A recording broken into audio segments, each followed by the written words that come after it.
critères. Donc, on a dressé ce qu'on appelle la typologie de l'entreprise, selon la taille, selon le secteur d'activité, selon plusieurs critères.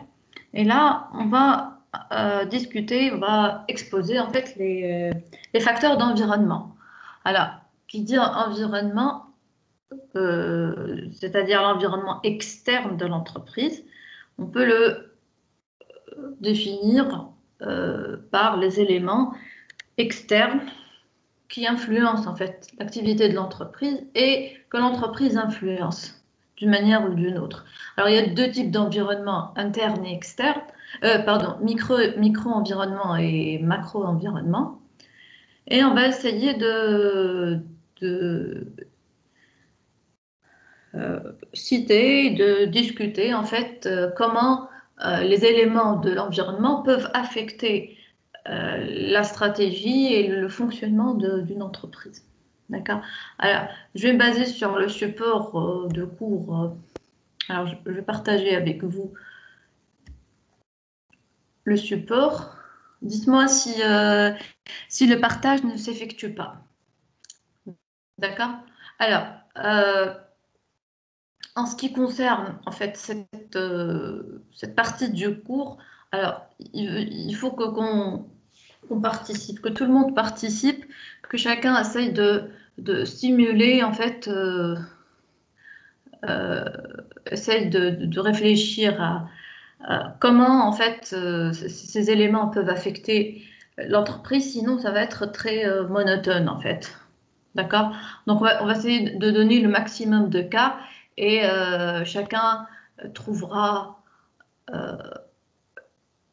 en fait des exemples. D'accord?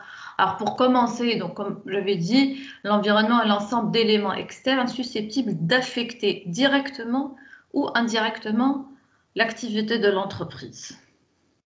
D'accord? C'est l'ensemble d'acteurs, d'espaces, forces d'ordre économique, juridique, politique, etc., qui affectent l'entreprise dans son marché et avec ses concurrents. D'accord? Et donc, on va le partager en deux types d'environnement. Le micro-environnement qui est composé par les éléments très proches qui sont directement liés à l'espace de l'entreprise, tels que alors, le marché, les concurrents, d'accord, les fournisseurs, les concurrents de l'entreprise. On va voir les différents types de concurrents. Il y a les concurrents directs et indirects, etc. Il y a les fournisseurs, les distributeurs, etc. Donc, ça, c'est le micro-environnement. Et le macro-environnement, donc, on peut le diviser enfin, le énumérer en environnement économique, écologique, social, politique, etc. Alors, il y a ce qu'on appelle l'analyse Pestel. Voilà, je vais partager l'analyse Pestel qui permet en fait de cerner tous les éléments du macro-environnement de l'entreprise. Vous voyez le schéma coloré. Retour. Allez, madame. D'accord. Alors, Pestel pour dire quoi?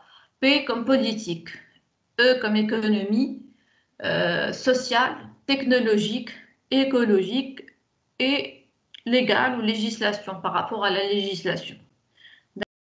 Alors, en ce qui concerne notre support, en fait, là, alors, chaque élément est défini, mais je vous conseille de prendre des notes pour des exemples, etc. Après, on verra quelle est la situation actuelle de cet environnement. D'accord? Donc, pour commencer avec le macro-environnement, donc, il est composé des forces sociétales. On les décompose en démographique, économique, écologique, technologique, politique, socio-culturel. C'est en fait la matrice ou le schéma ou l'analyse Pestel. d'accord, sur lesquels une entreprise a du pouvoir et qui influencent sur son activité et son équilibre. D'accord? Donc, on peut les, pour voir clair. Alors, euh, si on commence par le début, alors, environnement démographique. Alors, je vais proposer en fait de le définir, puis de donner des exemples. Comment est-ce que ça peut affecter le fonctionnement de l'entreprise? D'accord?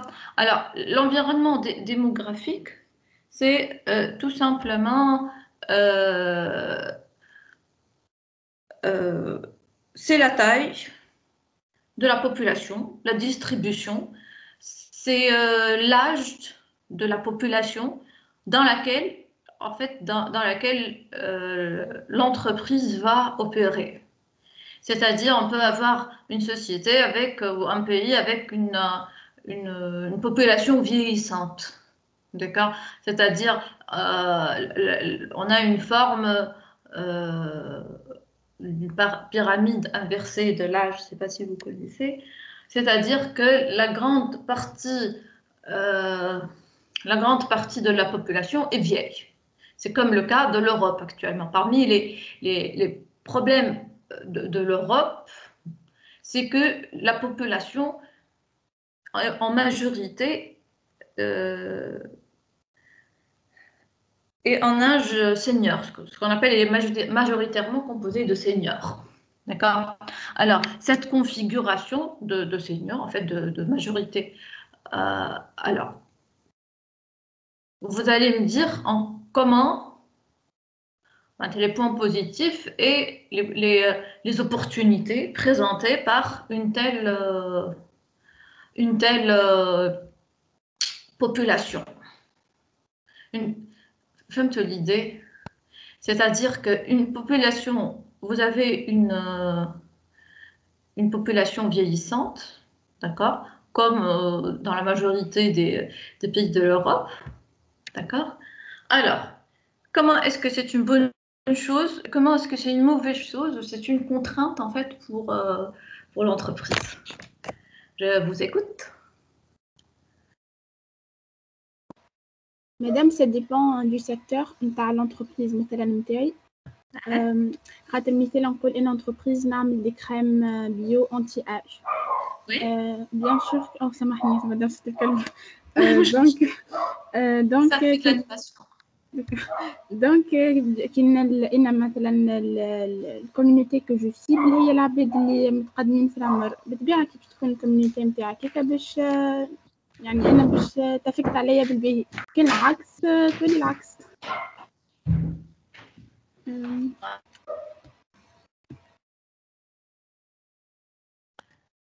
ممكن تسمع فيا؟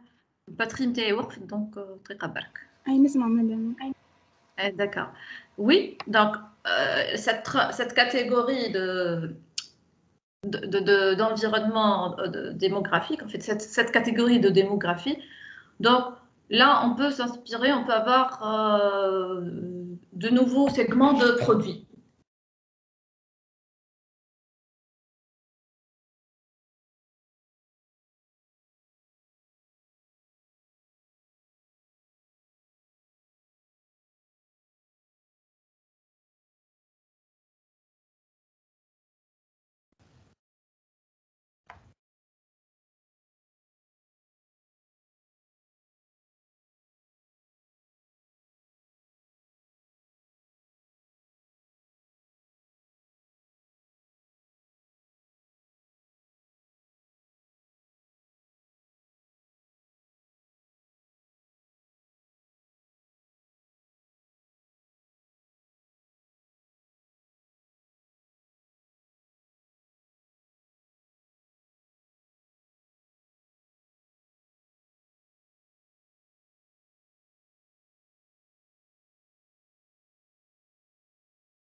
Pardon, ça a été coupé en fait.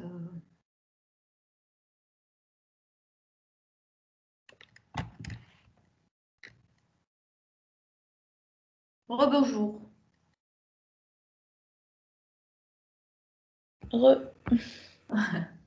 Symphonie, ma batterie, d'un coup, elle a rendu là. Donc, c'est Nadia qui parlait, c'est ça? ايه Ah, Nadia. Donc, on parlait de nouveaux services. أميمة كانت تحكي معك مدام. Ah, Oumaïma.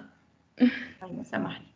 Oumaïma, tu parlais d'une possibilité de lancer de nouveaux produits adaptés à cette tâche. Par exemple, vous avez parlé des crèmes anti-rides, etc., mais ça pourrait être aussi des services adaptés à cette tranche d'âge. Donc, vous êtes une agence de voyage, par exemple, si la majorité de la population est vieillissante, il faut organiser. Vous avez un axe très intéressant qui est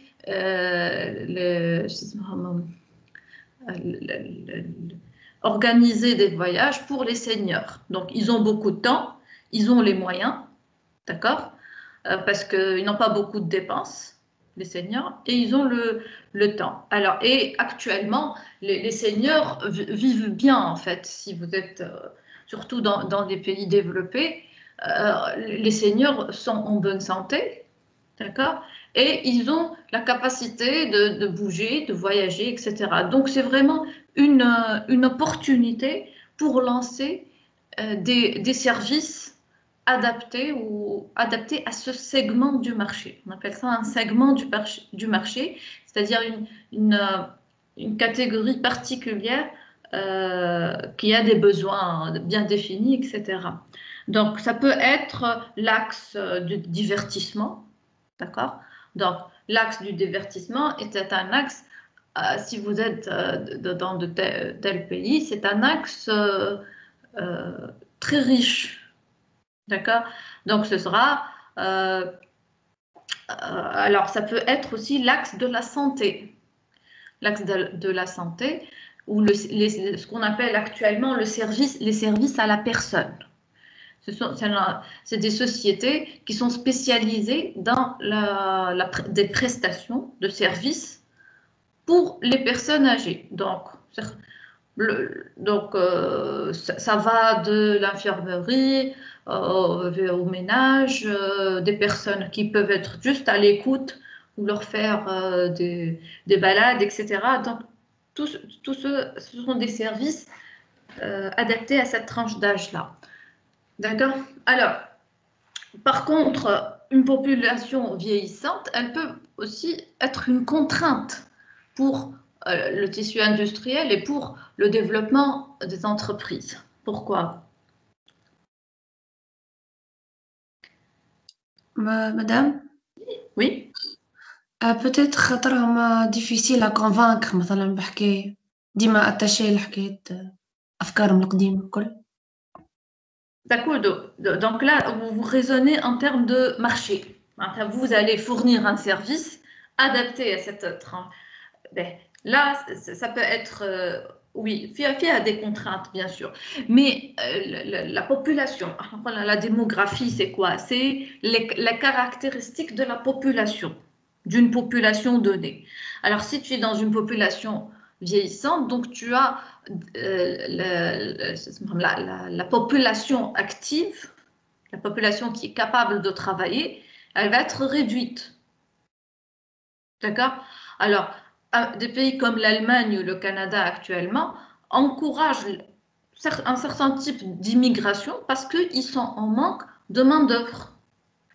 D'accord? Donc, une population vieillissante, dans ce cas, est une contrainte pour trouver assez de main-d'œuvre ou de capital humain qui peut produire. Parce qu'on produit grâce aux facteurs de production, grâce aux facteurs humains aussi. D'accord?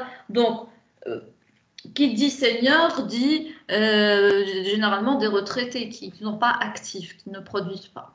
D'accord? Donc là, c'est plutôt contrainte pour le recrutement. Alors, dans beaucoup de secteurs, il est difficile de trouver des ressources au Canada, par exemple. Même des services basiques. D'accord? Alors, dans notre cas, nous avons une démographie en fait pyramidale, c'est-à-dire la base, la plus grande partie de la population est jeune. D'accord? Donc, on a la partie entre inférieure à 25 ans, d'accord, représente la majorité, représente la plus grande tranche d'âge, de 0 à 30 ans, disons. D'accord? Et là, c'était dû à une croissance démographique assez importante, à un moment donné, plus élevée en tout cas que, que, que les pays européens. D'accord? Alors, là aussi, ça présente des opportunités, mais aussi des contraintes. D'accord? Donc, donc, tu as un potentiel de population active important, d'accord? Une main-d'œuvre abondante, mais d'une autre part, il faut les nourrir, il faut trouver des emplois, etc. D'accord? En termes de services ou de produits à développer aussi, on a d'autres axes à développer pour les jeunes. D'accord? Par exemple, le divertissement, etc. ne sont pas pareils. Vas-y, Ahmed, si vous avez... تعاود خاطر الكونيكسيون قصت لي شوية. Ah, d'accord. Si vous avez quelque chose à ajouter, voilà. D'accord? Donc, Ouais. donc pour le facteur démographique, donc, là, on a vu comment ça peut influencer des deux côtés. Alors, la suite. Bon, on peut donner beaucoup d'exemples, donc adaptés à... Maintenant, je me nomme la connexion. Alors, deuxième aspect, d'accord? L'environnement économique. Alors, qu'est-ce qui vous pensez à quoi? L'environnement économique dans lequel l'entreprise évolue. Donc, normalement, on a un bagage assez costaud pour nous permettre d'énumérer en fait les éléments de cet environnement-là. Alors, je vous écoute.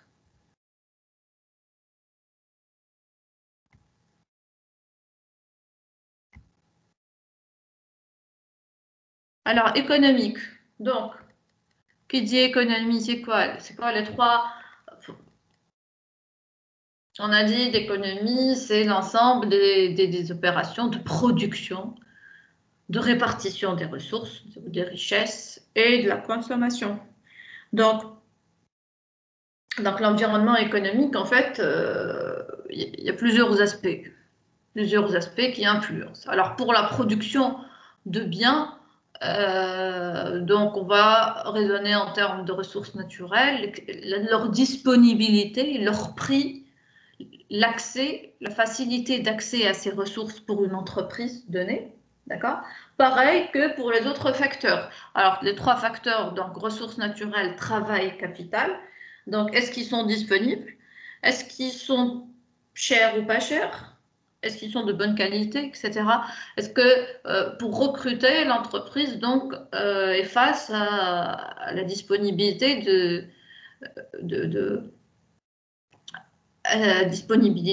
du facteur humain, d'accord? Est-ce qu'il est abondant? Est-ce qu'il existe?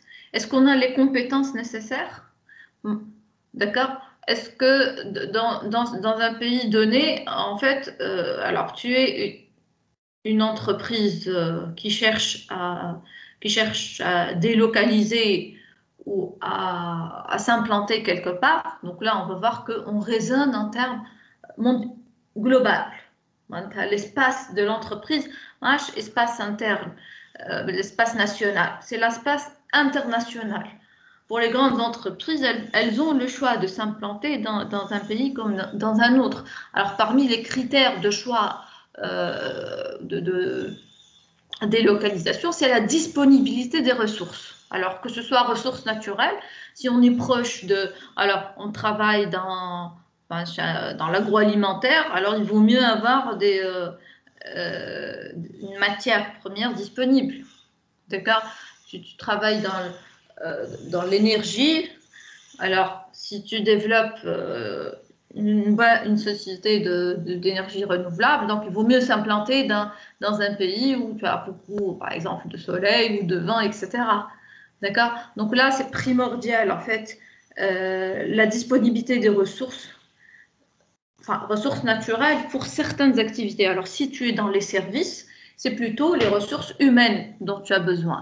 Est-ce que tu as les compétences nécessaires, des gens diplômés, qualifiés, parce qu'il ne suffit pas d'être diplômé, il faut être aussi qualifié, c'est-à-dire avoir un certain nombre de compétences qui permettent d'être productif. Sinon, ça ne sert à rien. D'accord? Alors, tu vas t'implanter en Côte d'Ivoire. Voilà, tu as un grand marché, une population dense. Alors, l'aspect démographique est intéressant, mais si tu cherches des travailleurs, tu ne vas pas trouver forcément des qualifications. Donc là, c'est une contrainte. D'accord? Alors, troisième facteur de production, c'est le capital. Est-ce qu'il est disponible ou pas? Est-ce qu'il est cher ou pas? D'accord? Alors, si on parlait de la disponibilité Ah, il n'y a plus de partage, vous ne regardez plus le schéma. Pardon. Alors, qu'est-ce que ça veut dire capital? اه نعم. سافا شنو قالت لي؟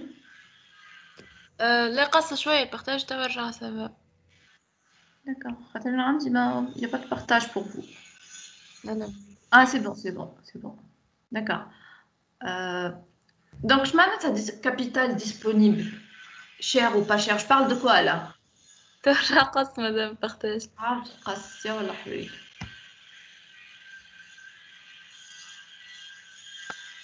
سافا Ouais. Je m'attends à un capital qui est disponible et qui fait chemin. Pour une entreprise, comment est-ce que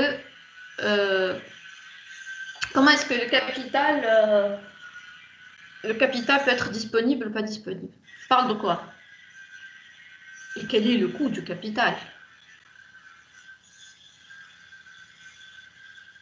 معناتها مادام لي كريدي اللي ياخذوهم Oui, c'est ça, c'est exactement ça. C'est l'accès au crédit. Est-ce que, alors, tu vas investir, tu vas créer une activité. Est-ce que tu peux avoir un capital facilement, bon marché, etc. Le coût du capital, c'est le taux d'intérêt que tu payes pour pouvoir profiter de ce capital-là. D'accord? Alors, en Tunisie, le taux d'intérêt est assez élevé. C'est TMM plus 1, plus 2, ça peut aller jusqu'à 9-10%. 10%, alors c'est énorme. Tu prends un crédit de 100 000 dinars, en fait, chaque année, tu payes 10% que tu utilises. Chaque année, hein. Un crédit sur 10 ans, d'accord? Tu vas payer, alors première année, tu dois rembourser ton principal, mais tu dois rembourser aussi l'intérêt. 10% des 100 000, donc 10 000 dinars rien que pour les intérêts la première année. Deuxième année, pareil, 10% de quoi? De ce qui reste à payer, c'est-à-dire 90 000 dinars. Vous voyez comment ça fonctionne?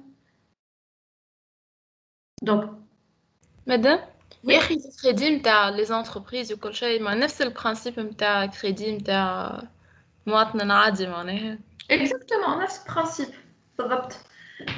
Mais avec plus de دي contraintes. مزور مع نفس نقصد البورسنتاج نتاع الانتيغي وكل شيء Oui, oui, exactement. C'est un marché kiff-kiff.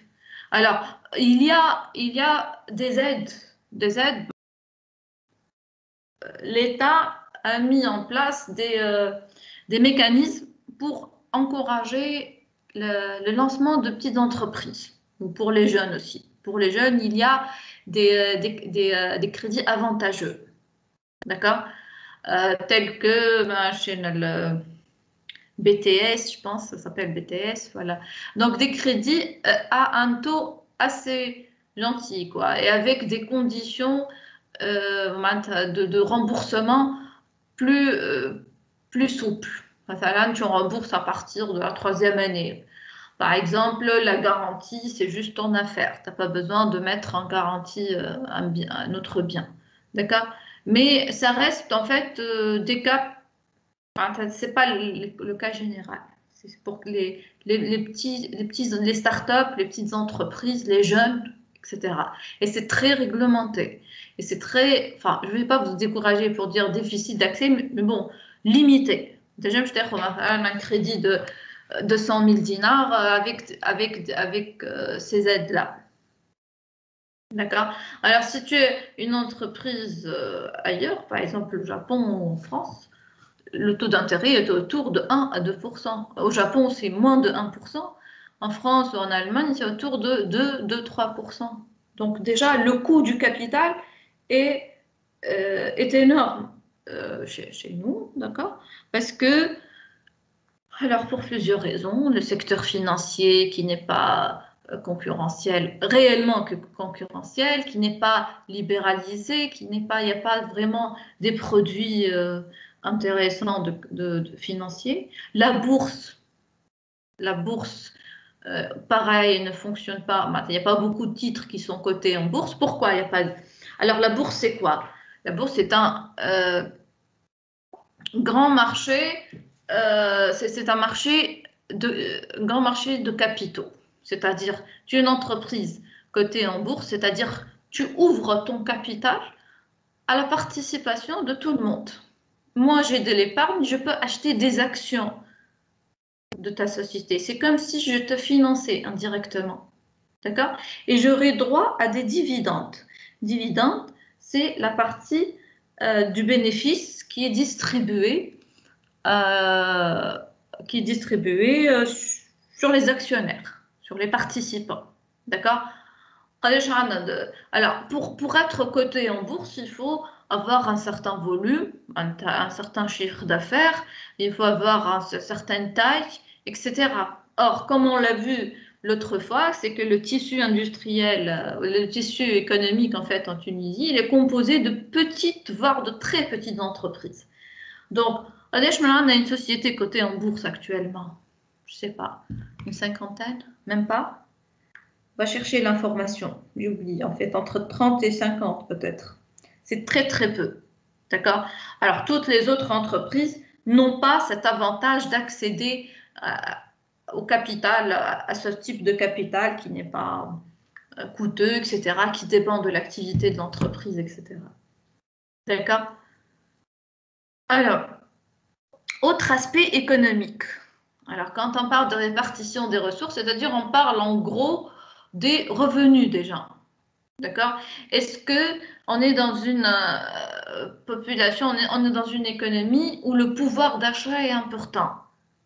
Là, ça va vraiment déterminer en fait l'activité de l'entreprise. Alors, comment ça? Comment ça, en fait, le pouvoir d'achat de la population va déterminer, le type d'activité de l'entreprise.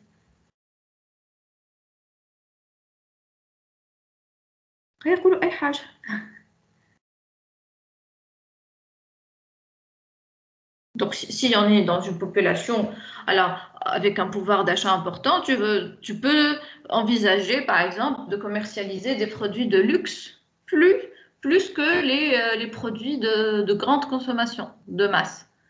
Par exemple, en Chine, il n'y a pas longtemps, les Chinois, en fait, enfin, il n'y a pas longtemps, c'est-à-dire pas loin que les années 90 en Chine, le pouvoir d'achat était assez faible. Il était largement inférieur au pouvoir d'achat en Tunisie. Mais vraiment, de loin. Alors, on trouve les enseignes des entreprises ou les marques, etc. existantes étaient très, très limitées et locales. Actuellement, tu trouves en fait de tout. Tu trouves les plus grandes marques de luxe qui se concurrencent pour aller s'implanter en Chine. Parce que on a vu après leur participation dans l'économie mondiale, etc., la Chine est devenue donc une grande puissance commerciale et économique, et on a vu émerger des fortune, des personnes très fortunées. Et là, ils ont des besoins spécifiques. On va trouver les Dior, les Chanel, etc., qui courent pour satisfaire ce nouveau type de population dont le pouvoir d'achat est en augmentation.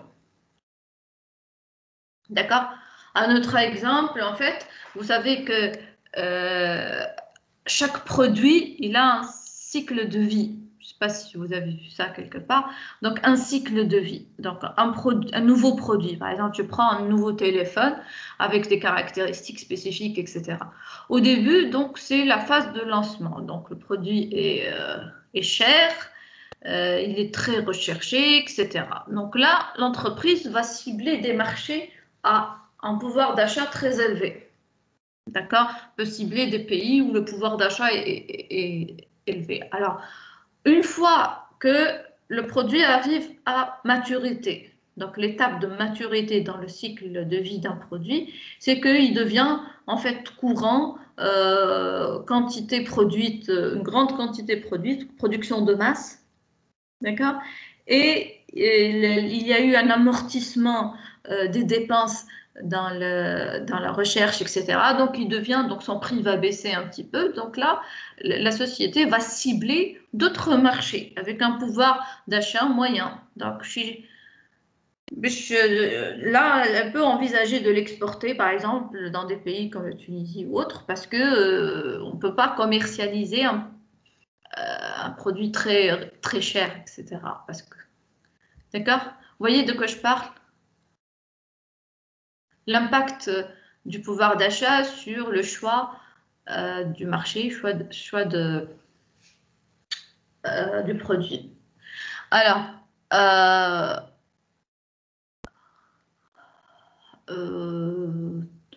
autre aspect économique, ça pourrait être la consommation, le comportement d'achat lui-même. D'accord? Mais là, moi, je l'aurais mis dans l'aspect socio-culturel. Comment on consomme, en fait? Est-ce qu'on est du type à garder un produit très, très longtemps, donc une machine qui peut rester 20 ans et après, quand elle tombe en panne, on la répare? C'est mon cas, en fait. Ou on est dans une société de consommation où en fait l'achat est plutôt impulsif et quand ça ne marche pas, donc on remplace facilement, etc. Donc là, c'est le comportement d'achat d'une manière générale. شكون عنده يقول حاجة؟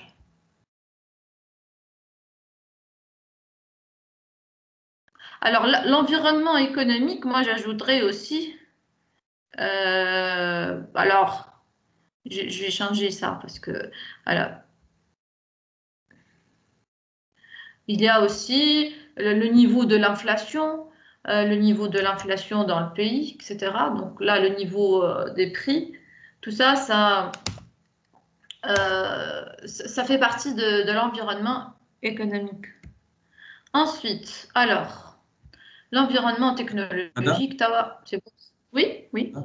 Le comportement d'achat تحس conséquence من البوفوار d'achat معناها ما نجموش نحطوه تبع la consommation de produits خاطر معناتها il est proportionnel مع pouvoir d'achat. Ouais. Enfin, deux choses. Il y a le pouvoir d'achat, mais il y a aussi l'aspect culturel. C'est les habitudes. Alors, peut-être que les habitudes ou le comportement d'achat est une conséquence d'un pouvoir d'achat sur plusieurs années, voire plusieurs décennies. Mais on a en fait un comportement, le comportement est dicté par autre chose que le pouvoir d'achat. D'accord.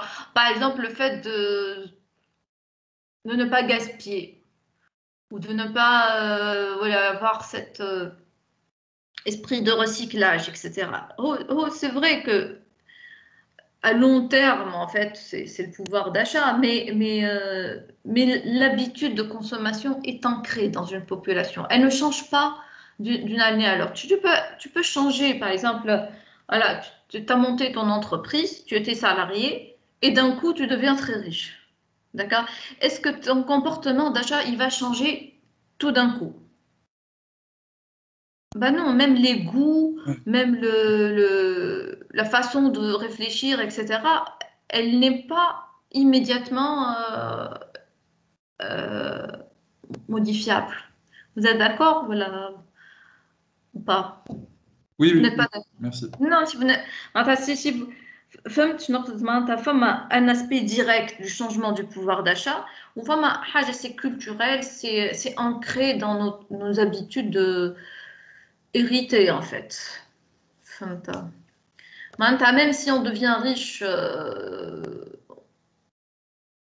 en 2 ou 3 années, je pense pas qu'on va complètement changer nos goûts, nos façons d'acheter, etc. On va toujours raisonner. Tu achètes un truc, il vaut mieux que ce soit solide, fiable, etc. Ou tu vas pas le changer de toute façon très rapidement. D'accord, ça c'est de la sociologie. Il y a d'autres l'aspect entre le comportement d'achat, que tu as le marketing l'année prochaine, vous aurez tout un chapitre sur le consommateur. Consommateur, comment il détermine son comportement d'achat. Alors, il y a des aspects économiques, mais il y a des aspects socio-culturels qui affectent en fait nos goûts, etc. D'accord, c'est très complexe. L'étude de marché ou l'étude ou la demande du consommateur, il y a beaucoup de facteurs qui interviennent, autres que le pouvoir d'achat. Ok? Merci. Enfin, écologique, technologique, politique, culturel, etc. Et technologique, donc là, c'est votre dada en fait. C'est vous qui allez me parler. Alors, qu'est-ce qu'on entend par environnement technologique? Si je donnais des éléments, pas tous les riz, ouais, franchement. الماتيريال اللي نستعملوه الداتا اللي عندنا Data, d'accord. Donc, data, ça va dans la. les données qu'on a MAM, les données qu'on a معناها. les données. Et la disponibilité des données, elle dépend de quoi? Matériel, les serveurs et tout ça. اي L'accès aux équipements. Oui. Donc, l'accès aux équipements. Est-ce qu'on est dans un pays où, par exemple, l'importation de tels équipements est facile, elle est chère, pas chère, etc. Mais il y a aussi tout ce qui est infrastructure. Infrastructure en termes de réseau Internet, de réseau téléphonique, etc. Est-ce qu'ils sont disponibles ou pas? N'est-ce pas? Donc, oui oui. Alors, ce qui caractérise en fait cet environnement technologique, donc comment on l'a défini ici? Composer des conditions extérieures à une organisation relative au progrès technologique susceptible. Bon, j'aime pas les définitions, peut-être comme on. Alors, la tendance, c'est qu'il y a un rythme accéléré des changements. Donc, le facteur technologique, en fait, c'est une opportunité, mais aussi c'est une menace pour l'entreprise parce que si elle ne s'adapte pas, elle n'adopte pas rapidement,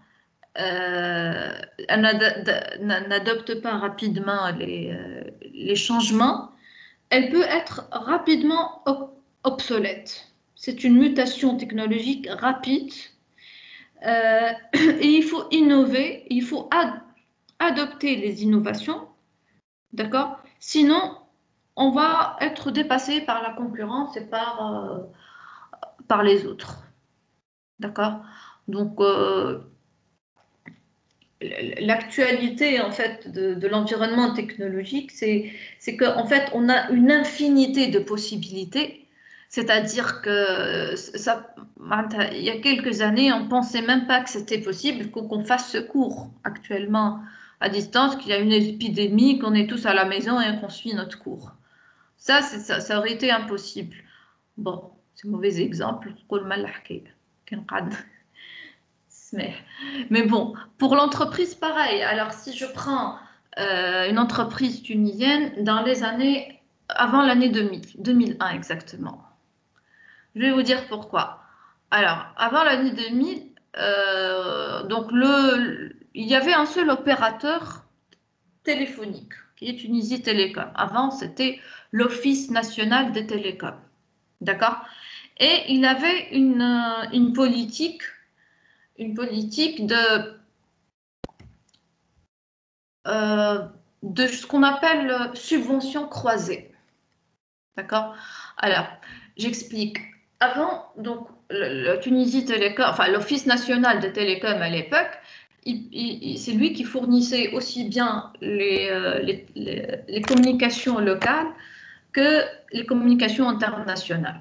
D'accord? Il avait comme souci ce qu'on appelle le service universel. Service universel, c'est-à-dire l'accès de toute la population, quelle que soit la région et quel que soit son emplacement, à la téléphonie.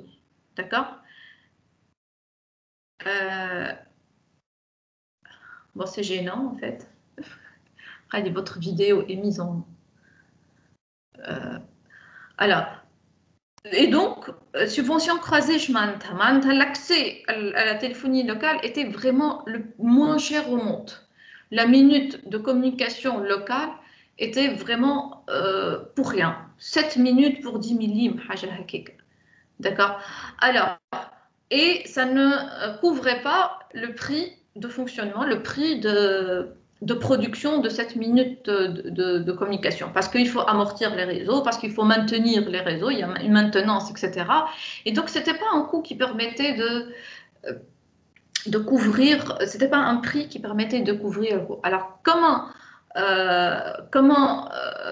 cet office, en fait, arrive à être rentable. Et c'était parmi les sociétés les plus rentables. Enfin, Tunisie Télécom, à chaque fois, elle essayait de couvrir les pertes de la CNSS, etc. Voilà, donc, c'était une entreprise profitable. C'est normal, c'était un monopole. Le prix de certains services était élevé. Par exemple, la communication internationale. La communication internationale était la plus chère au monde.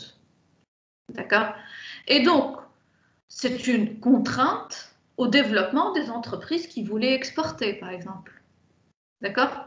Donc, tu as la minute à 2 dinars 5, voilà, donc ça ne facilitait pas vraiment la communication avec les partenaires étrangers pour pouvoir exporter, pour pouvoir suivre sa marchandise, etc. C'était très contraignant. D'accord? Donc ça, c'est un exemple comment l'infrastructure, comment la configuration du marché peuvent affecter le fonctionnement en fait et la rentabilité des entreprises.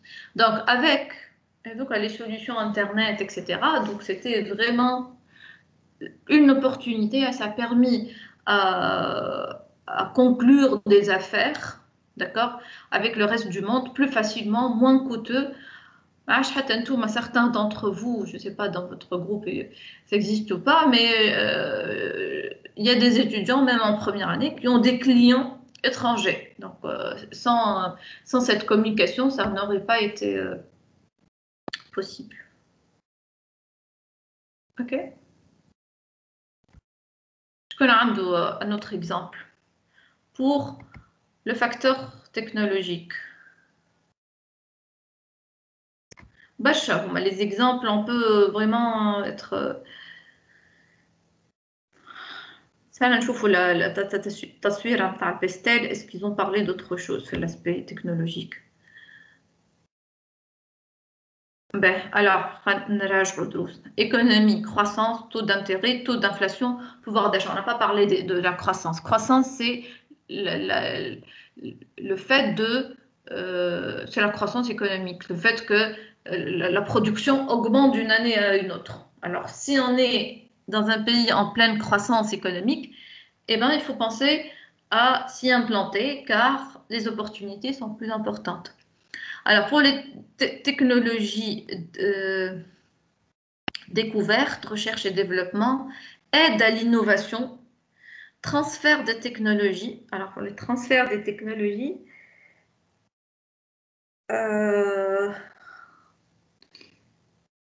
alors je pense à quoi? Je pense à la Chine, encore une fois. La Chine, en fait, parmi les stratégies des entreprises, et bon, qui étaient guidées par l'État, c'était les contrats de transfert technologique. Vous savez que la Chine, à un moment donné, était un pays communiste et fermé, etc. Et la Chine, ça représente un très, très grand marché, de 1 milliard et quelques, avec une croissance énorme. D'accord? Donc, c'était en fait la cible de toutes les grandes entreprises, parce qu'il y a vraiment des opportunités. Alors, et les Chinois étaient intelligents. Donc, ils autorisaient alors l'installation des sociétés étrangères, mais à condition.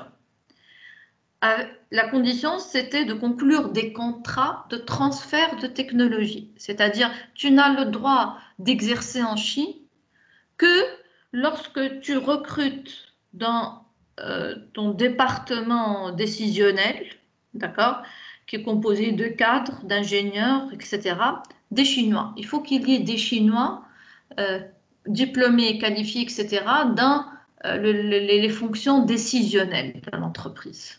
Les mouches, tu t'implantes en Chine ou juste tu recrutes des exécutants, des ouvriers, etc. La condition, c'est que tu recrutes forcément dans ton équipe, il est composé d'ingénieurs et de cadres chinois. Et c'est comme ça qu'ils ont, enfin certains disent ils ont copié la technologie, mais c'est comme ça que le transfert de technologie a eu lieu. Ok? Quelqu'un a une réflexion par rapport à ça? Madame, on peut également parler de la data mining.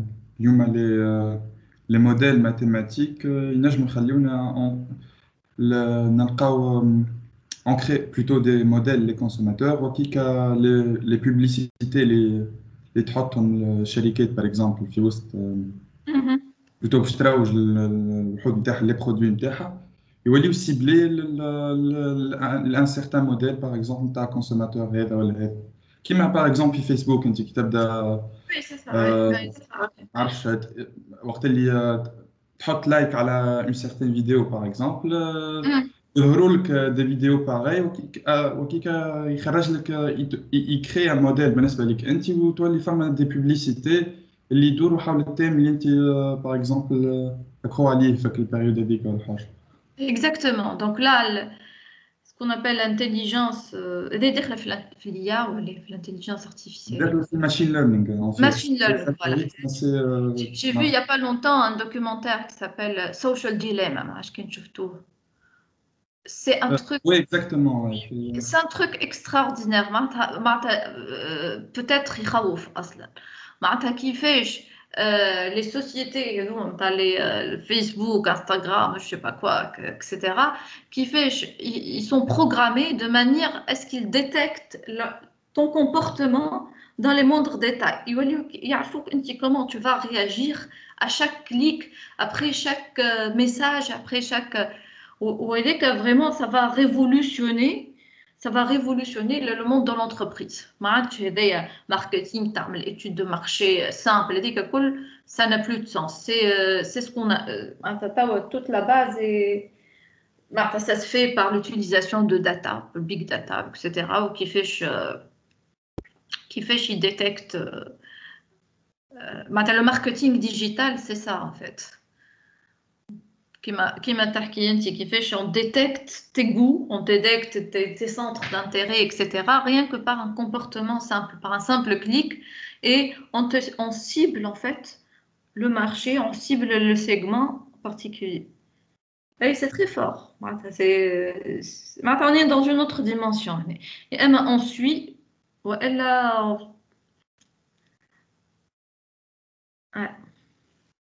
شكون عندك في حاجة أخرى تقولها؟ مدام جوست سامحني باش نقول لك توا اصلا وصلنا حتى دي بتيت سوسيتي معناها في الفيسبوك بور لونسي اون بوب يسوفي جوست باش تحط كيما نقولوا كي ووردز معناها كلمات وتخرج لك قداش فما معناها يخرج لك المارشي نتاعك معناها ليترالمون قداش فما من عبد تحدد الريجيون اللي تحب توصل لها معناها بالحق ton produit يوصل للعباد بالرسمي spécifique اللي حاجتك بهم معناها un ciblage, un micro-ciblage.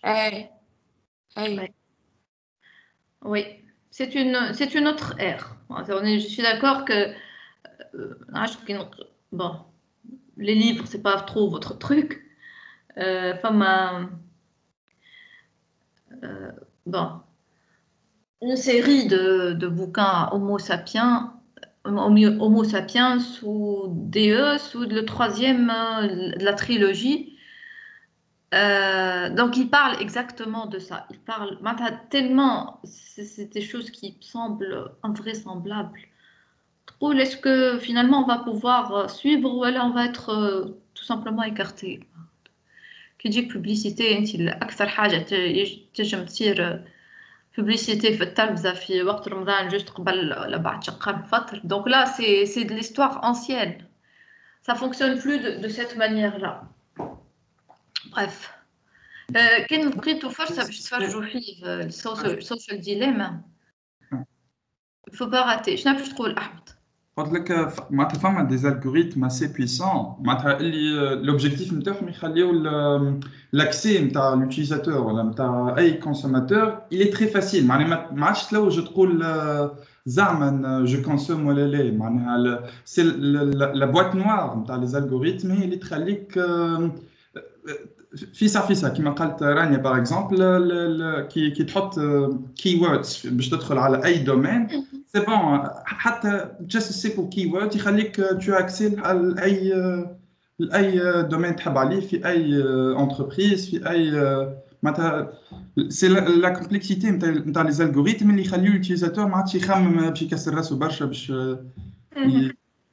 فوالا. Mais les équipes, le documentaire, les équipes qui travaillent derrière Pinterest, voilà, travaillent derrière Instagram, etc. C'est une équipe composée essentiellement d'ingénieurs informaticiens, certes, mais de psychologues qui analysent en fait chaque comportement. Si tu as réagi à quelque chose pour que tu réagisses pareil. Oui, le message quand il le faut. D'ailleurs, il dit que l'addiction à ces réseaux, ça vient de là. Les concepteurs même des réseaux, ils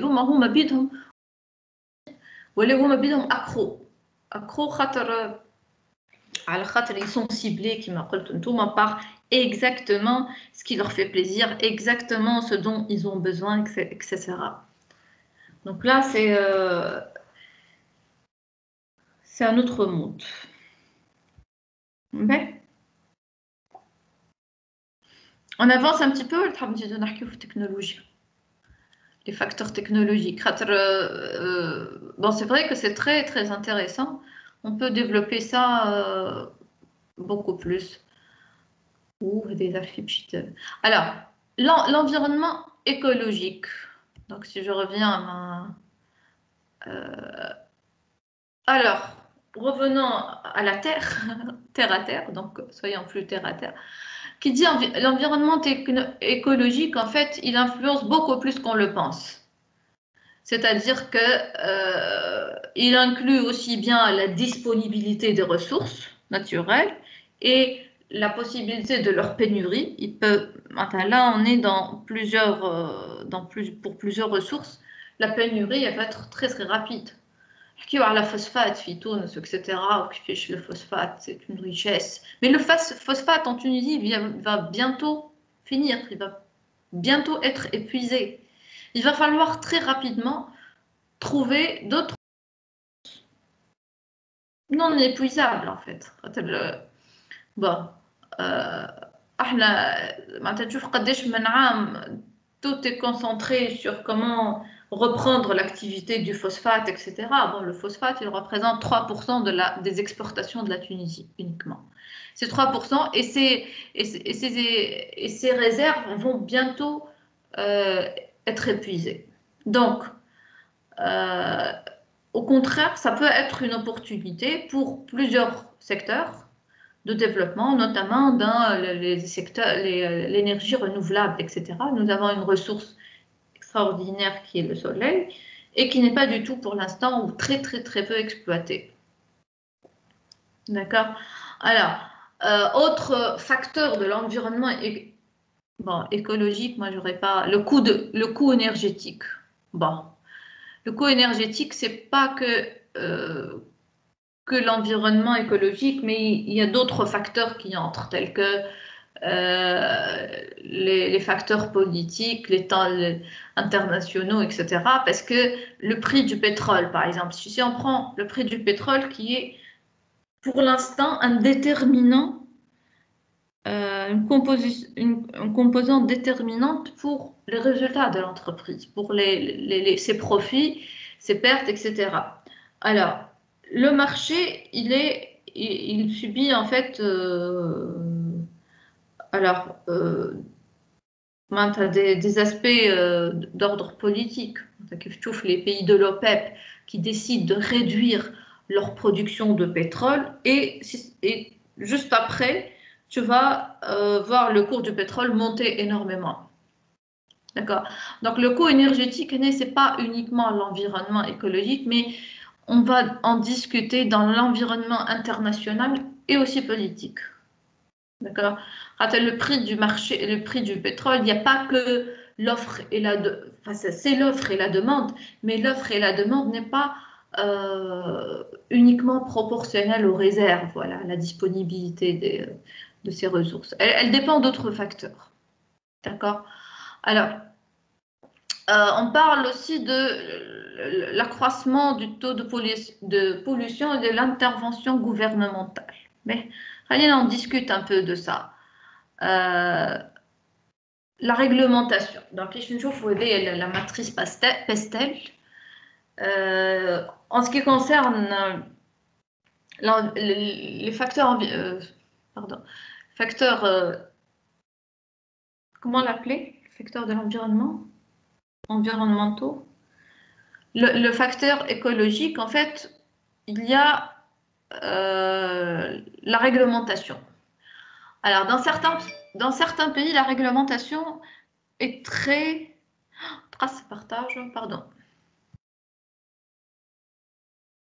Non, ça va, madame. Ah, j'ai eu un message bizarre. C'est peut-être pas pour tout le monde. Qui fait, c'est réglementé. La pollution est réglementée dans certains pays. Le droit de pollution, et ça s'achète et ça se vend. Là, c'est la marchandisation de l'environnement, en fait. Par exemple, une entreprise n'a pas le droit de dépasser un certain volume de déchets par an ou de CO2 dégagé, etc. Alors là, ça va pousser, c'est vrai que ça va créer des possibilités d'innovation. Donc, on va s'orienter vers des modes de production plus propres. On va s'orienter vers le recyclage. Donc, si tu n'as pas le droit t'as pas le droit d'avoir des déchets, t'as beaucoup de déchets, donc tu es obligé de recycler, sinon tu payes des amendes, une taxe propre à l'écologie. Alors, en Tunisie, en fait, la réglementation par rapport à l'écologie n'est pas très développée. C'est-à-dire qu'il n'y a pas vraiment des mesures qui obligent les sociétés à ne pas être polluantes ou ne pas... alors, qu'est-ce qui se passe? Donc, on va attirer des multinationales qui vont profiter de la situation. On va mettre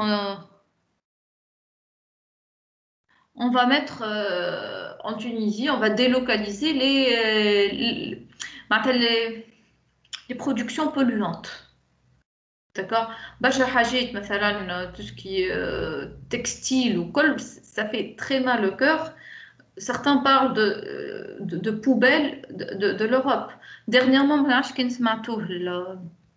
سمعتوا بها الحكاية كيفاش فما صفقة يظهر entre une société italienne et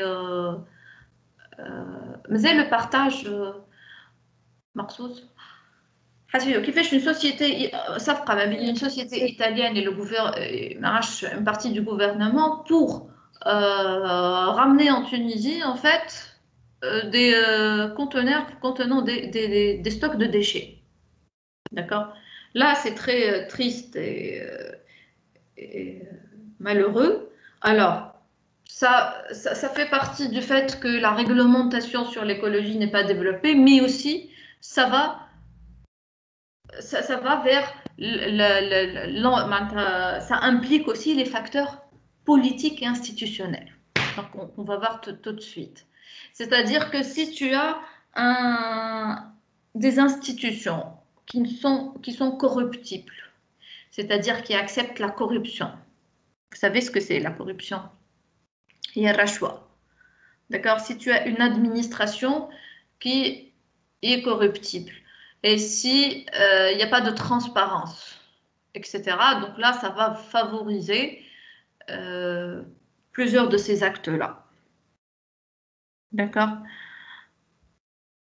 J'ai l'impression que je n'ai pas bien expliqué la partie sur l'écologie. Est-ce que quelqu'un peut nous dire en 2 mots, alors, comment l'aspect écologique affecte l'entreprise? Allez, je vous écoute. Si tu es déconnecté, comment l'aspect écologique, en fait, affecte l'activité de l'entreprise? Et vice-versa, et l'entreprise l'affecte. Bon, l'environnement, c'est l'espace ou les acteurs, etc., qui affectent le fonctionnement d'une entreprise et qui sont affectés par l'entreprise elle-même. Je connais jamais une idée ou 2. Allez, j'y fais Marco. Autrement, j'ai l'impression que ça n'a pas été bien expliqué.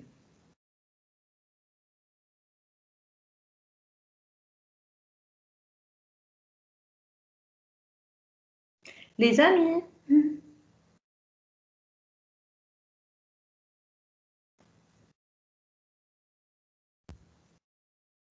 Vous n'êtes pas inspiré pour ça, pour l'écologie? مادام حكينا باغ اكزومبل كيفاه لي ديشي يكونوا ان اوبستيكل في خدمة لي زونتربريز هكا حسب ما فهمت. Et maintenant, qui fait comment se débarrasser des déchets? Donc, si on est dans un pays où c'est réglementé, d'accord? Tu n'as pas le droit de polluer. Enfin, si tu vas polluer, tu dois payer une taxe. Là, ça va te pousser à penser à une activité de recyclage. Activité de recyclage qui peut être elle-même créatrice de richesse. Vous voyez un peu? Oui. Vous savez que les droits de pollution sont négociables aux États-Unis et en Europe.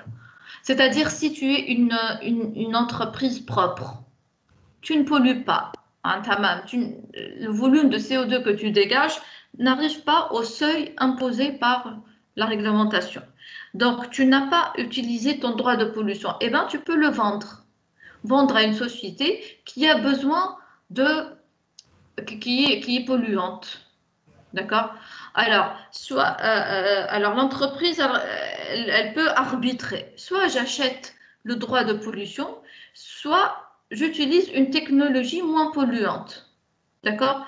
Alors, c'est toujours une étude entre le coût des 2 choix, le coût d'opportunité en fait que représente chaque choix.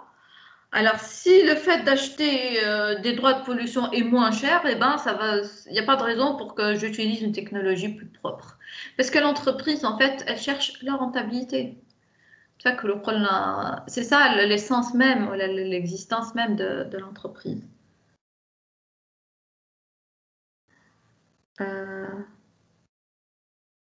Mouhib, vous allez dire quelque chose?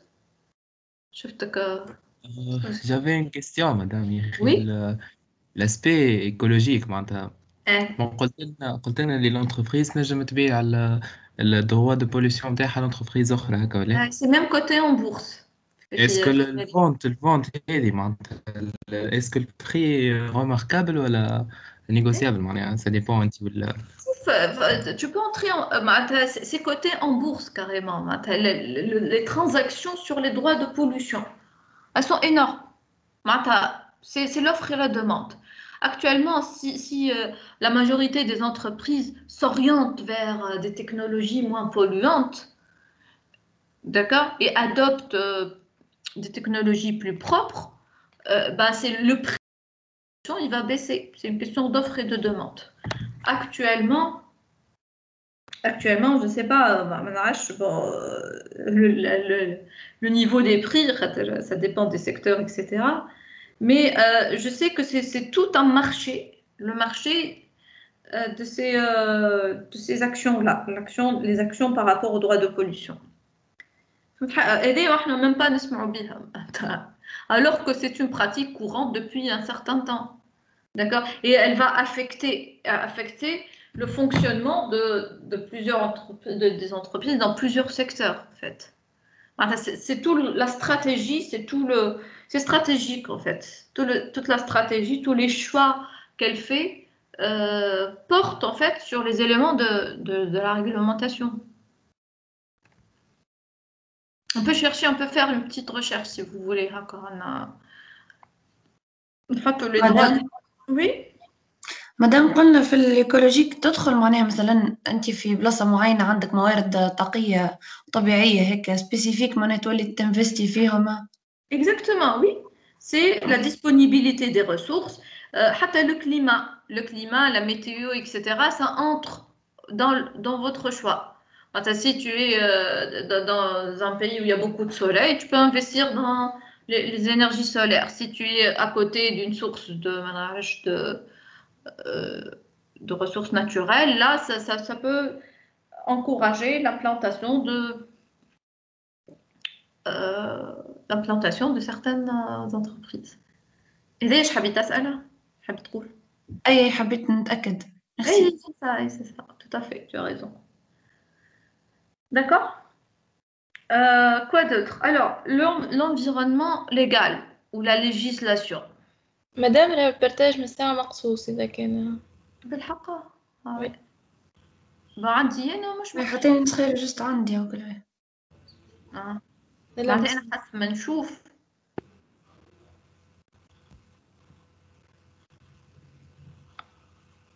أي سافا هكا هي توا تقص قليل هكا سافا يظهر لنا يظهر لكم بيزار. Madame, Oui. بلي démographie أم environnement معناها elle appartient à quel environnement? La Démographie. La démographie, c'est l'environnement démographique. عنده environnement واحد معناها.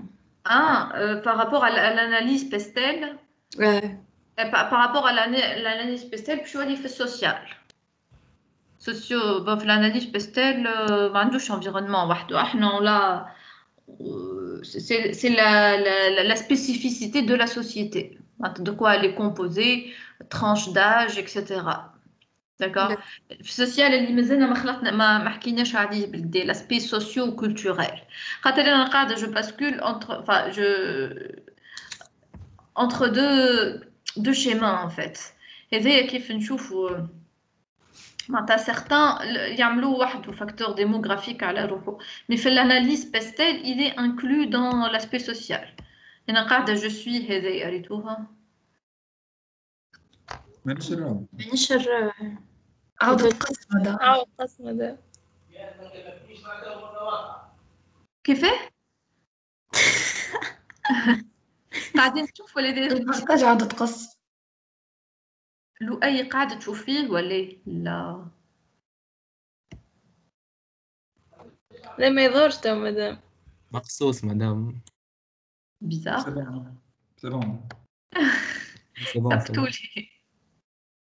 تا سافا. Ça va. Mais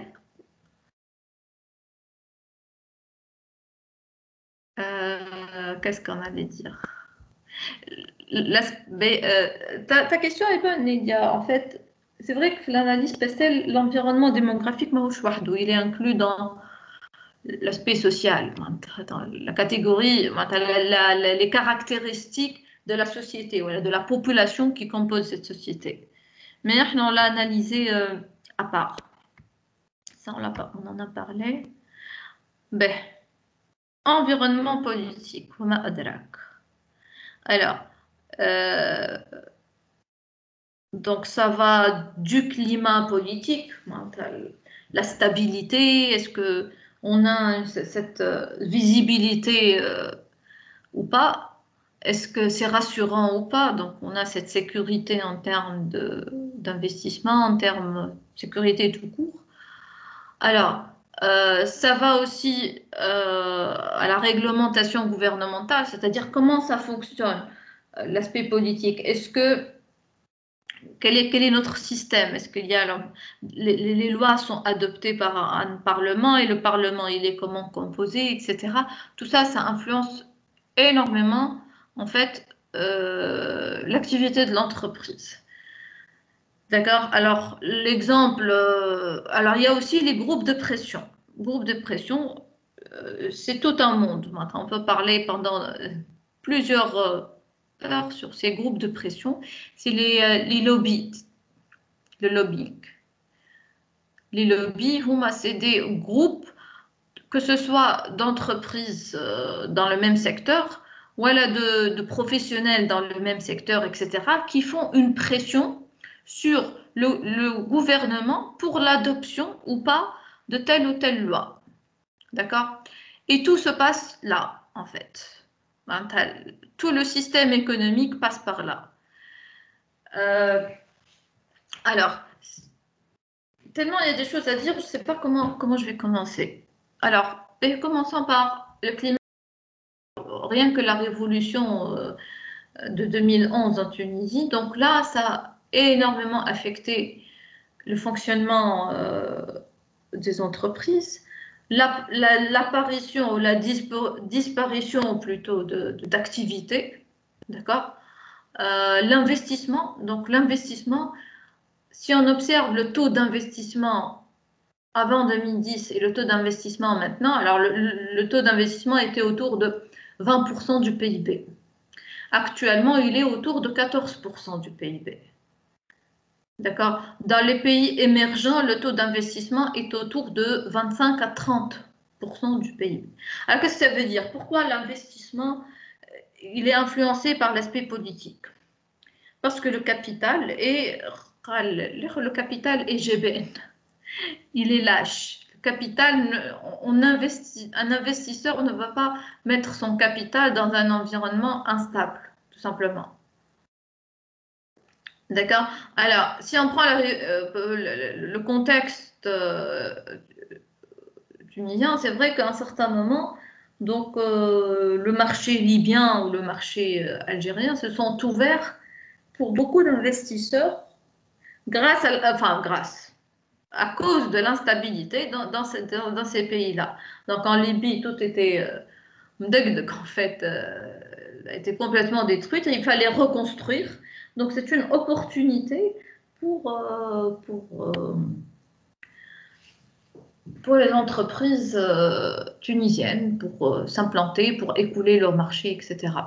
Alors en ce qui concerne les forces de groupe de pression, là, on remarque que, par exemple, dans le Parlement, tu vas trouver des gens qui sont des hommes d'affaires dans tel ou tel secteur, d'accord, qui ont beaucoup d'activités. Pourquoi ils ont besoin d'être dans le Parlement alors qu'ils sont très riches, ils sont parce que tout simplement, c'est là où se passe. Notre système politique fait que les lois sont adoptées par le Parlement et que si tu n'exerces pas, en fait, tu ne fais pas des lobbies avec des députés ou si toi-même tu n'es pas des députés, il y a des risques qu'on adopte des lois contre vos intérêts. D'accord? En termes de fiscalité, par exemple, loi de finances... la loi de finances, la loi de finances 2020, en fait, actuellement, elle a aligné, entre autres, les taux de l'impôt sur les revenus, l'impôt sur les bénéfices des sociétés. Vous voyez, comme 18%. Même les sociétés offshore. Les sociétés offshore étaient exonérées au départ. En 2019, ils ont imposé, imposable, autour de 13%. Actuellement, ils vont devenir de 18%.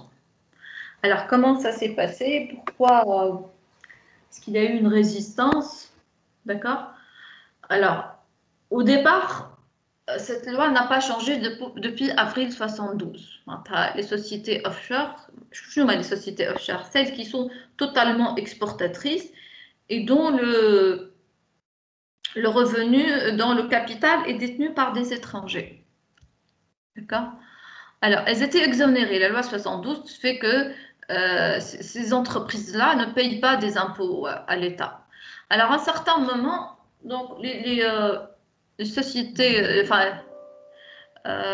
les Européens, l'Union européenne, etc., nous a classés dans une blacklist des paradis fiscaux, disant qu'on encourage l'évasion fiscale. Mais ou aussi, une société est installée dans un paradis fiscal, elle va être imposée dans son pays d'origine. Donc, les sociétés faut entre autres d'être imposées dans leur pays d'origine, dont la fiscalité est beaucoup plus dure. Les impôts, c'est beaucoup plus élevé que ça, c'est les 20-25%, voire plus. Et donc, il y a eu une pression sur le gouvernement pour changer, en fait, pour rendre pour que ces entreprises payent des impôts en Tunisie. Le 13%, en gros. D'accord? Donc là, c'était une pression de ces multinationales assistées par l'Union européenne pour que cette loi passe. Alors que c'est très dangereux. D'autres entreprises peuvent quitter le territoire et chercher des pays comme le Maroc ou autres où il n'y a pas d'impôt du tout. D'accord? C'était quand même un risque.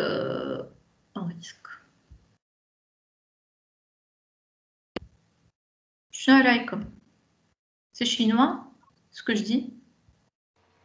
مادام عندي اكزامبل Oui. لا تفضل. مادام مرة en 2018 حكيت لنا بروف قالت لنا تطرح مشروع نتاع قانون باش يزيدوا في لي تاكس نتاع لي غران سورفاس كيما كارفور ماغازان جينيرال الكل. في المجلس التأسيسي يعني أكل الملتقى نتاعهم كل جمعة وكل ما كانوش يجيو معناها برشا نورمالمون يجيو كل جمعة وهما ما كانوش يجيو. نهار اللي باش يعملوا يفوتيو معناها على المشروع هيك الكلهم جاو معناها الكل والكلهم فوتيو ليه باش يوريك معناها اللي شادين كيما نقولوا بلغتنا اللي شادين الكراسي الكلهم عندهم معناها عندهم دي غران بروجي وكلهم شادوا غادي جوست باش يتاكدوا اللي معناها هما باش يكونوا اكثر عباد باش تربح. اكزاكتومون. دونك الكلهم جاوا والكلهم فوتوا ليه معناها لازم ما نزيدوش في التاكس ولازم بالعكس نقصوا اما يعني في مشاريع اخرين اللي باش تهم مثلا لي انفستيسور الصغار ولا لي بيتيت انتربريز الكل ما با جاوا ما با بيا سي مالوغو دو لو دير. اما بصراحه المشهد السياسي ما تبدلش لا قبل الثورة لا بعد الثورة معناها the rich getting richer و the poor getting poorer وكهو. Voilà. Oui, en fait, tant que la réglementation en fait de la réglementation d'une manière générale, elle est influençable par ces éléments et tel qu'il y a en fait c'est manipulable. Les groupes de pression, tant qu'on a un terrain favorable à la manipulation, par exemple la corruption, par exemple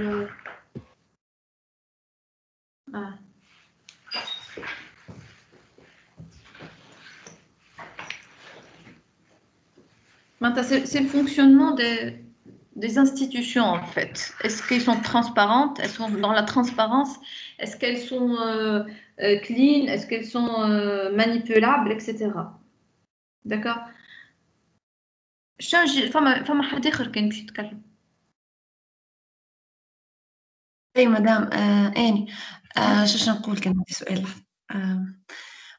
مدام هم قلت معناها اللي باش يجي ينفستي يعني ما عادش يحب يجي ينفستي في تونس خاطر معناها الوضع انستابل وكل. ما هو معناها مثلا في العرب الكل يعني في الدول العربية الكل الوضع سافابا دونك علاش ما يرجعوش برا معناها يرجعوا ينفستيو برا وكذا. معرفش كان فهمتني. لا شنو هي كل قرا Ah, On est... ah Donc, يرجعوا la stabilité, elle est partout. ايه ايه Hey, mais bon, ils vont investir, ils peuvent investir ailleurs, dans des pays où là, c'est moins d'instabilité. Comme les pays émergents, comme l'Afrique, comme quelle que soit la situation, un investisseur ne met pas son capital dans un environnement instable. Ça, c'est sûr et certain. D'accord? Parce que son objectif, c'est la rentabilité. Autant ne pas faire du tout, ne rien faire, que de perdre.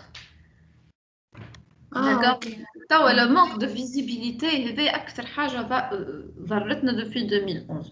À chaque fois, le gouvernement qui change, on ne sait pas quelle orientation, quelle stratégie, quelle garantie, etc.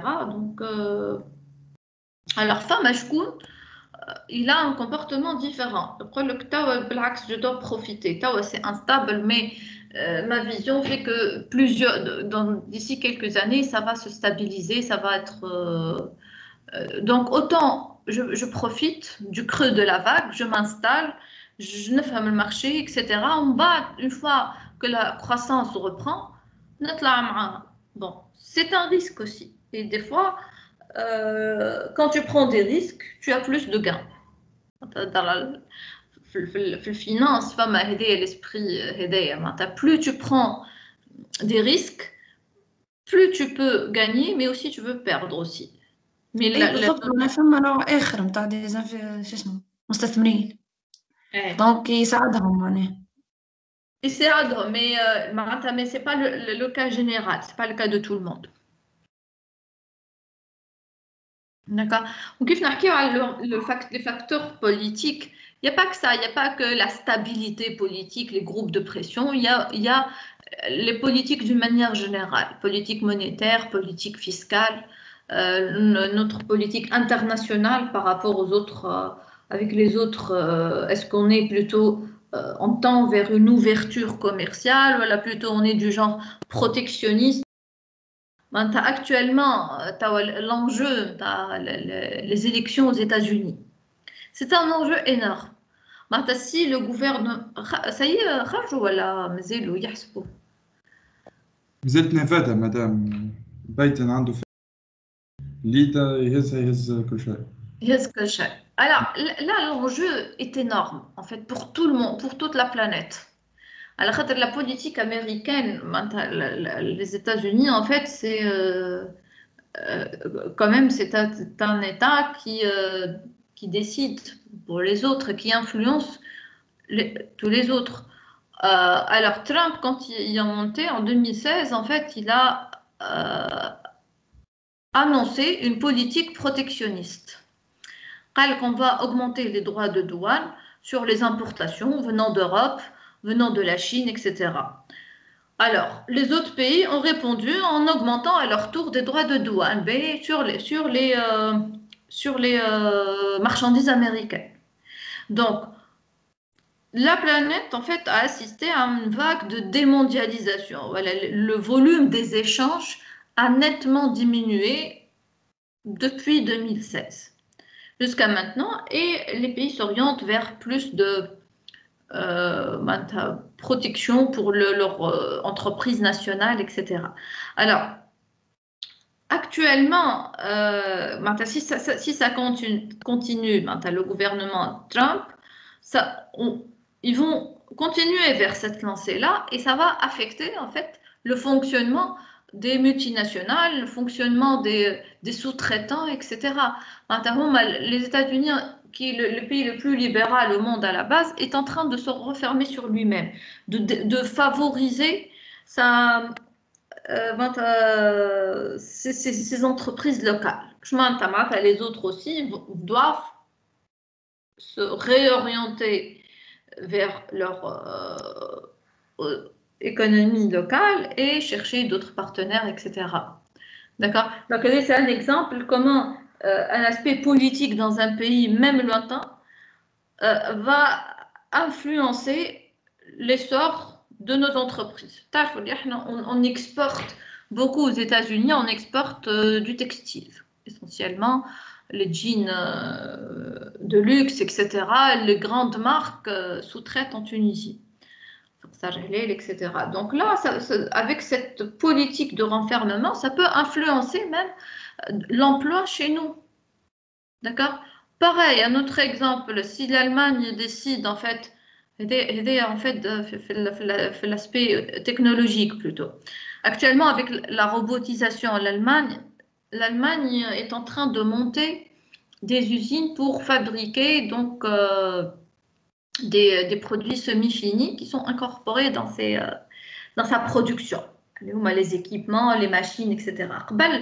L'Allemagne, actuellement, l'Allemagne sous-traite en Tunisie. Nous sommes le premier fournisseur d'Europe de câbles électriques, par exemple. Le premier fournisseur de ceintures de sécurité. D'accord? Alors, si l'évolution technologique, etc., avec les imprimantes 3D ou la robotisation, fait que le fait de monter une usine en Allemagne de ces caractéristiques est plus opportun, et ben, ces entreprises elles vont fermer leurs filiales en Tunisie. Et là, c'est un manque d'emploi énorme pour la Tunisie. D'accord? Donc là, c'est les facteurs politiques et internationaux en fait qui affectent. D'accord? Je veux comme ce que tout d'un coup.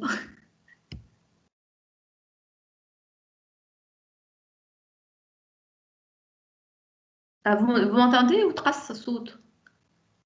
لا نسمع فيك مدام Ah, بالك هزمة. ce que tout faire de mal. Mais j'aimerais bien prendre une pause parce que c'est beaucoup plus dur de parler puis, face à un PC que dans le. On prend une petite pause, بعد on revient. داكوغ مادام سيش تعطينا الكور اللي قريناه توا عايشك. نهبطوا tout de suite. نحب نزيد نبدل في حاجات. تحب آه. نهبطوا توا tout de suite ولا العشية؟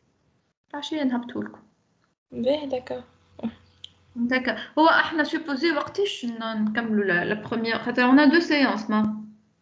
اي كور و تي دي احنا نورمالمون قلت لي تي دي يوفا. العشرة يوفا. اي الكور نورمالمون كملنا 10 اي. شوك ما قلتوليش. ناخذ une petite pause. نرجعوا 10:30. وقتاش supposé نكملوا